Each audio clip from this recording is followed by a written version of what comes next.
आपके दुश्मनों का हो जाएगा जीना हराम। दुश्मन कौन से? तुम्हारे प्यार के, जिन्होंने तुम्हारे प्यार को, तुम्हारे रिश्ते को खराब किया। वो चाहे ग्रह नक्षत्र हो या कोई इंसान, कोई शक्ति हो या कोई शैतान, किसी भी सिचुएशन पर हो इंसान, उसे आकर के आपसे बात करनी ही पड़ेगी। खर्चा क्या? एक मोरपंख का। ये चमत्कार है कलयुग का। जानिए पूरा विश्लेषण। With astrology. नमस्कार, मैं हूं आचार्य सतीश अवस्थी। आपका बहुत स्वागत करता हूं लव विद एस्ट्रोलॉजी में। लव विद एस्ट्रोलॉजी में आपके अपने जीवन में प्यार भरा जाता है। लव विद एस्ट्रोलॉजी में आपको आपसे मिलवाया जाता है। लव विद एस्ट्रोलॉजी में हर हाल में आपको जिताया जाता है। आपकी शादी के पहले, शादी के बाद की हर समस्या का समाधान, रिलेशनशिप हो, लव लाइफ हो, पारिवारिक लाइफ, दाम्पतिक लाइफ, मैरिटल लाइफ, शादीशुदा जीवन, सिचुएशन कैसी भी हो, आपको जिताना हमारा काम है। आपकी खुद की लाइफ में दिक्कत हो या आपके बिटिया दामाद, आपका बेटा बहू, आपके खुद के बच्चे बिगड़ रहे हो, सिचुएशन खराब हो रही हो, कुछ भी हो, जहां पर बात रिश्तों की है, नातों की है, संबंधों की है, वहां हम हैं। यहाँ 20-22 सालों में 25 लाख लोग लाभान्वित हो चुके हैं। यहाँ का सक्सेस रेट 96% प्लस है, क्योंकि यहाँ गीता, वेद, पुराण, शास्त्र, उपनिषद, बड़े बड़े ग्रंथों की बात होती है। उनका रिसर्च और उन पर अनुसंधान कर आपको साधारण बात बताई जाती है जो आप आराम से कर सकें। मोरपंख।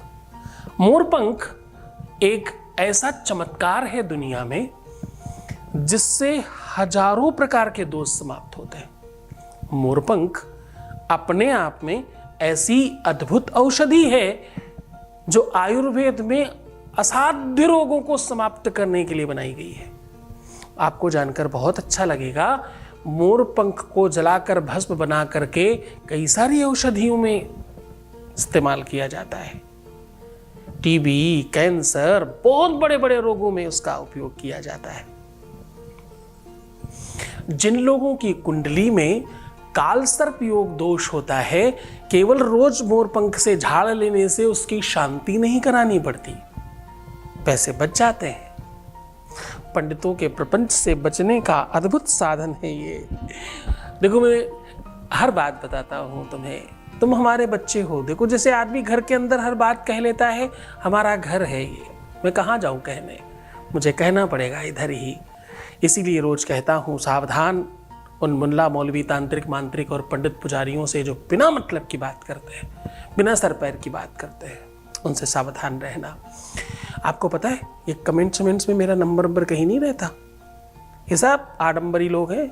सावधान, जितना माया है सब यही है, सब इधर देखने को मिलेगी आपको। कुछ लोग तो पता है, मेल होके भी फीमेल की आईडी बना करके बात कर रहे होंगे इधर उधर। सावधान, ये सब ऐसे ही है, सब माया है। एकदम इसमें भ्रमित मत होना। तुम तो उस प्रेम योग में हो जहां पर कैसी भी कोई व्यक्ति आ जाए, तुम्हारी इस तपस्या को हिला ना पाए। ध्यान रखना। आज की यात्रा मोरपंख पर है। विश्व का पहला प्रेमी, प्रेम का फर्स्ट आइकन भगवान कृष्ण सर पर मोरपंख रखते हैं। मुरली कमर में है, पंख सर पर है। हाँ, चक्र हाथों में है, पंख सर पर है। गौ माता उनके सामने खड़ी हैं, पंख सर पर है। विश्व की सारी शक्तियां उनके चरणों में, गंगा और यमुना बह रही हैं उनके चरणों में, लेकिन मोरपंख सर में। किसी ने पूछा, भगवान मोरपंख सर में क्यों है? आपके शीश पर क्यों चढ़ा हुआ है? आपके सर पर चढ़ना कोई छोटी बात नहीं है।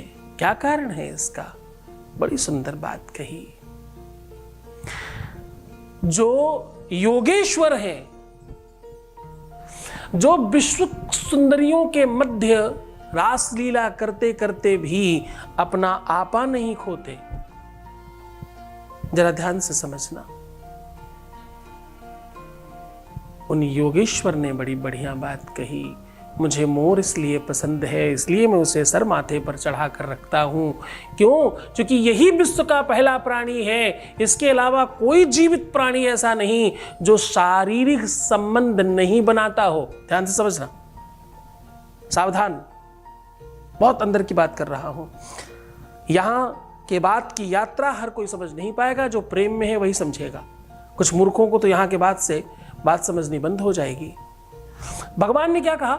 विश्व का पहला जीवित ऐसा प्राणी जिसमें प्राण है, वो चाहे पशु हो, पक्षी हो, जीवन हो, मनुष्य हो, राक्षस हो, देवता हो, गंधर्व हो, नर हो, किन्नर हो, कोई भी होने दो,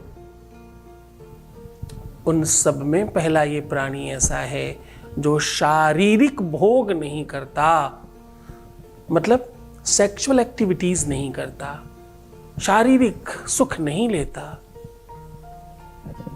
तो संतान कैसे होती है?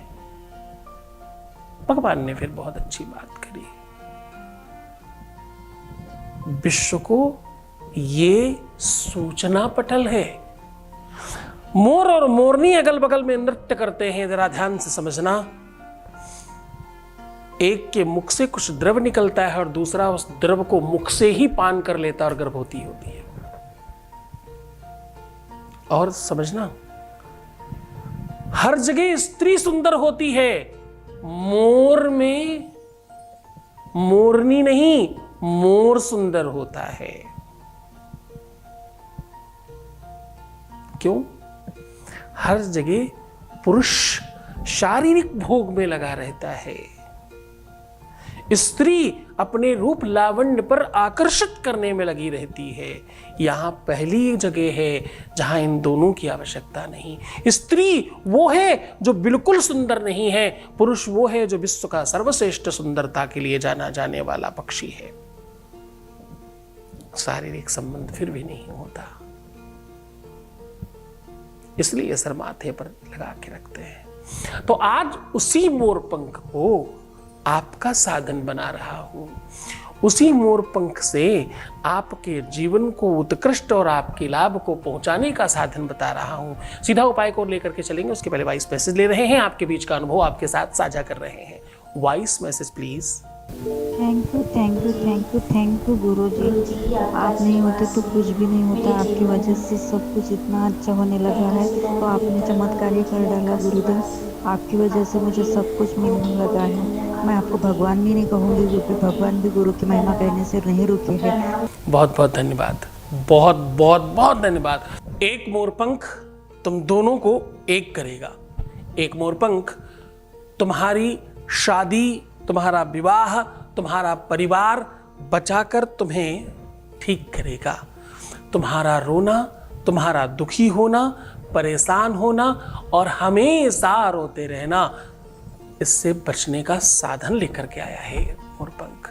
एक मोरपंख से तुम्हारे जीवन में कालसर्प योग दोष समाप्त होगा। एक मोरपंख से राहु और केतु की सारी की सारी कुदृष्टि समाप्त होगी। राहु, मंगल, शनि जैसे पापक ग्रहों से मुक्ति मिलेगी। आपके 9 ग्रहों में जो कुप्रभाव देने वाले ग्रह हैं उनका दोष समाप्त होगा। एक मोरपंख से आपकी कुंडली ठीक हो जाएगी। एक मोरपंख से आपके ग्रहों में जो भी महादशा, अंतर प्रत्यंतर, सूक्ष्मांतर, न्यूनांतर दशा खराब चल रही थी वो पूरी तरह से ठीक हो जाएगी। एक मोरपंख से आपके जीवन में वो सब कुछ प्राप्त होगा तो तुम पाना चाहते हो। जान लो वो क्या करना है। आपको लेना है एक कलावा और एक कलावे को अपने बाएं पैर से लेकर के सर तक नापिए और दूसरे को दाहिने पैर से लेकर के सर तक नापिए और दोनों में 7-7 गांठ लगाइए। एक को मोरपंख के पीछे से बांधना शुरू करिए और एक को मोरपंख के आगे से बांधना शुरू करिए और दोनों को बांध दीजिए। बांधने के बाद अपनी अनामिका और रिंग फिंगर से उसमें दूध से मिली हुई हल्दी 7 जगह लगा दीजिए और ओम ब्रह्म बृहस्पतये नमः, ओम ब्रह्म बृहस्पतये नमः, ओम ब्रह्म बृहस्पतये नमः, ऐसा 3 बार बोलिए और इस मोर पंख को अपने सर माथे लगा करके अपनी इच्छाओं को बोलते हुए किसी भी केले के वृक्ष के नीचे, पीपल के वृक्ष के नीचे या किसी भी शुभ वृक्ष के, जो अच्छा और पवित्र वृक्ष हो, उसके पास जाके समर्पित कराइए पूरे मन और पूरी श्रद्धा, पूरे विश्वास के साथ। कोई वृक्ष नहीं मिले तो मंदिर में जाकर के अपने इष्ट के चरणों में पधरा के आइए, वहां रख करके आइए और अपनी इच्छा रखिएगा उनके चरणों में। पूरी मन से, पूरी श्रद्धा से करना ये तत्काल प्रभाव से काम होगा। जागृत व्यवस्था है ये। भगवान जिसे अपने सर पर रखते हो उसकी ताकत तो जरा समझने की कोशिश करना, उसका पावर, उसकी शक्ति, उसकी एनर्जी, उसकी जो बल है उसका समझने की कोशिश करना। उससे बड़ा कुछ नहीं है और तुम्हें वो सब हासिल हो जाएगा। तुम्हें सिर्फ खुद का ध्यान रखना है। मैं तुम्हारा, तुम्हारे रिश्ते का, तुम्हारे प्यार का, पार्टनर का, हर एक चीज का ध्यान रखने के लिए तैयार हूं और वो सब कर रहा हूं जिससे तुम्हारा सब ठीक हो जाए। विश्वास रखना। ओम नमः शिवाय।